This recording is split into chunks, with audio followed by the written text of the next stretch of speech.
Wendy tells Bob that JJ has just called that the wooden beam for Mr. Ellis's ceiling has arrived. Bob replies that he'll pick it up on the way to Mr. Ellis's cottage. Bob explains that he has to replace a rotten wooden beam for Mr. Ellis. Bob, Muck, Lofty, and Dizzy leave for Mr. Ellis's job, and Pilchard sneaks into Muck's temper. At JJ's, Bob discovers that the beam is a different color to Mr. Ellis's other wooden beams, but JJ suggests they trade it with some antique wax.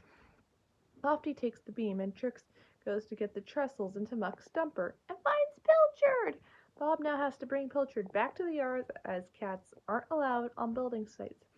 Bob stops by the yard and drops off Pilchard, but the naughty cat follows him to Mr. Ellis's anyway.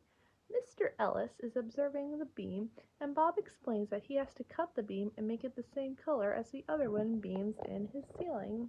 While Bob gets to work on the beams, Pilchard sneaks in Mr. Ellis's front yard. She spots 3 mice coming out of the house towards Bob, but she's about to pounce. Mr. Ellis comes out of the cottage with tea and cookies, so she goes to hide. Bob takes a bite, but chooses to save one for later, unaware of the mice. As Bob is about to use his chainsaw to trim the beam, Pilchard leaps out of cover in the field mice. Bob spots her immediately. Since he cannot take her back to the yard again, he sternly puts her in time out in the cottage for nearly causing an accident and for not listening. Pilchard kicks up a huge fuss as she helplessly watches her master at work with the mice, sniffing at his cookie. They scamper away with the cookie just as he's about to take another bite. Pilchard, who is still in time out, watches them from the windowsill.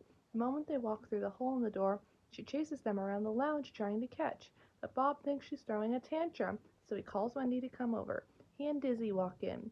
Bob picks a disgruntled cat up and puts her outside to work on the stepladder out of the way.